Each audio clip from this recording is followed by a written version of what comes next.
El propósito de este video es compartir con ustedes un análisis de Tomás Puello y que después explicó Sal de Khan Academy en su página de YouTube sobre dos conceptos que yo creo que de pronto muchas personas no tenemos claro todavía en Colombia respecto a este tema del coronavirus. Un concepto que es el número de casos confirmados y otro concepto que es el número de casos actuales o reales y la importancia de diferenciar correctamente ambos conceptos. El número de casos confirmados son personas a las que se le hicieron el test y salieron positivos para COVID-19, mientras que el número de casos actuales o reales son personas que para determinada fecha tienen el virus. La diferencia entre los casos reportados, que son los que vemos en las noticias confirmados, o sea, que se les hizo el test, y los casos actuales, se debe a que hay mucha gente que puede tener el virus sin síntomas o con síntomas no tan severos como para hacerlos ir al hospital a hacerse el test. Los casos actuales pueden en realidad ser mucho más altos que los casos confirmados que vemos en las noticias. Para ello vamos a ver una gráfica tomada nuevamente del análisis de Thomas para el caso de Wuhan. En el eje Y podemos ver el número de casos nuevos, mientras que en el eje X podemos ver las fechas. Las barras amarillas representan el número de casos confirmados, es decir, personas que hicieron el test, mientras que la barra gris representa el número de casos actuales o reales para determinada fecha, el cual puede ser hasta 8 o 10 veces más alto. Entonces ustedes se preguntarán, ¿cómo hicieron para saber el número de casos actuales si no testean a todo el mundo? Lo hacían de la siguiente forma: cuando una persona daba positivo para COVID-19, le preguntaban hace cuántos días había comenzado a sentir los síntomas y registraban a esa persona como caso actual el número de días, por ejemplo 10, antes a la fecha en la cual se dio el test como positivo. Entonces una persona que dio como positivo el 22 lo ponían como caso actual el 12. Eh, para el caso de Wuhan, Wuhan fue cerrada el 23 de enero. Es fundamental que veamos qué pasa este día. Cuando las autoridades comenzaron a reportar los primeros casos, es decir, casos confirmados con test, el número de casos actuales era muchísimo más alto. O sea, si vemos la barra amarilla es muchísimo más pequeña que la barra gris.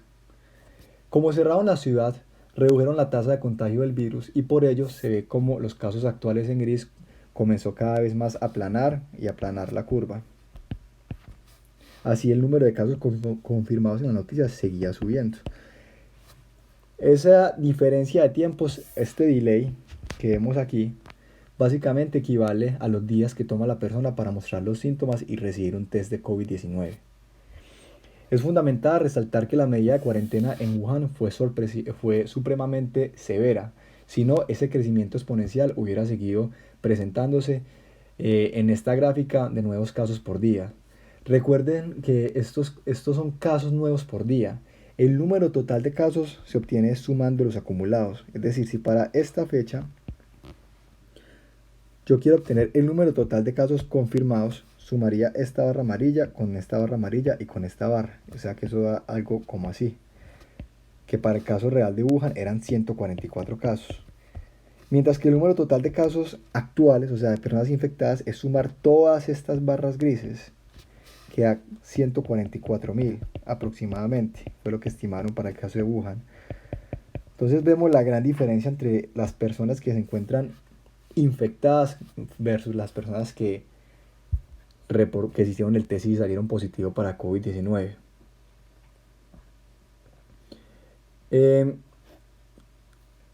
Es importante pues también aclarar que todo esto también depende de la capacidad que tengan las autoridades para hacer test.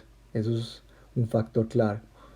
Vamos a ver del mismo estudio de Thomas el número de test totales y los test por millón de habitantes que hicieron diferentes autoridades. Un bajo número de test lleva a que el número de casos confirmados, cuando apenas está empezando a acelerar la cantidad de test que se hacen, subestime de lejos el número actual de casos que hay en el virus.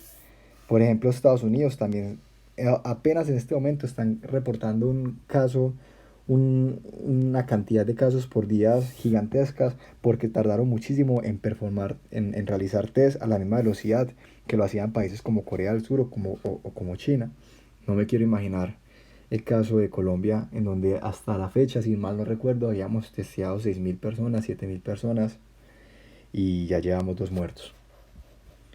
Finalmente, voy a hacer un pequeño ejercicio de cómo calcular ese número de casos actuales tomado del estudio de Tomás Puello, y para ello se toman los siguientes parámetros. Se toma el número de muertos, estimaciones sobre la tasa de mortandad, que para eso, pues para este cálculo la tomaríamos como un 1%. Ese valor depende pues de dos cosas. Depende del sistema, pues de qué tan desbordado se encuentre el sistema de salud del país y de qué tantas medidas ha tomado el gobierno. También necesitaremos los días desde que la persona se infectó hasta morir, los días desde que la persona se infectó hasta mostrar síntomas y qué tan rápido se esparce el virus. Esos días que se toma la persona desde que se infectó hasta mostrar síntomas depende del periodo de incubación, que para este ejercicio lo podemos tomar como 5 días. Y el número de días desde que la persona mostró síntomas hasta que murió también depende pues de muchas variables, entre ellos el sistema de salud. Lo podemos tomar como 15 días para este ejercicio. Pero sería importante conocer el caso real para Colombia. Entonces sería 15 días y este sería 5 días. Por último, necesitamos qué tan rápido se esparce el virus. Esa velocidad de esparción se le conoce como el Doppler, o es simplemente el tiempo que demora el virus para duplicarse en la población. ¿Cuánto le toma la infección duplicarse en la población? Y va a depender de la densidad, de la interacción entre las personas, de las medidas del gobierno, que para este caso, nuevamente, podemos tomar un número bastante conservador de 5 días.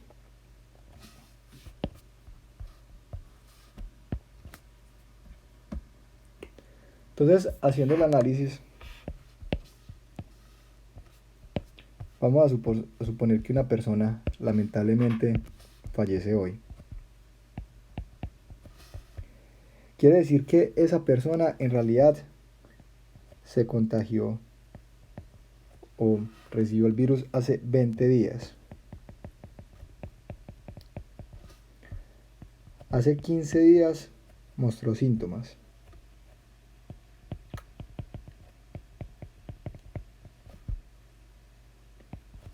Hace 10 días y hace 5 días. Y el día de hoy murió.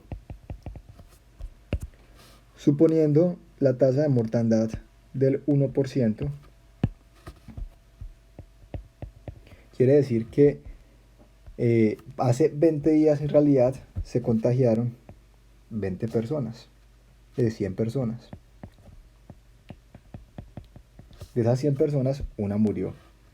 Si la tasa de mortandad fuera 5%, entonces hace 20 días se contagiaron 5 personas.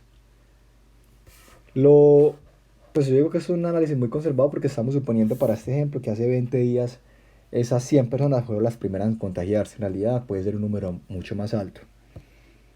Ahora, si esa enfermedad se dobla en la población cada 5 días, el virus se esparce en la población, se dobla en la población cada 5 días, hace 15 días ya habría 200 personas. Hace 10 días ya habrían 400 personas. Hace 5 días habrían 800 personas. Y ya se me acabó el gráfico. Y para hoy a la fecha, estamos viendo es 100 personas, 200, 400 personas, 800.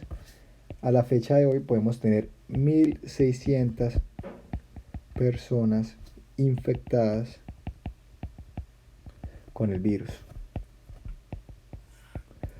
1600. Todo esto solamente viendo que el día de hoy una persona murió. Esto es bastante preocupante, la verdad. Y lo hago es para resaltar cómo la información que se muestra puede ser sesgada y no reflejar la gravedad del asunto, especialmente en países como Colombia, donde el número de test es bastante limitado. La tasa de mortandad también depende de la capacidad del sistema de salud para atender estos casos y de que también nos distanciemos socialmente.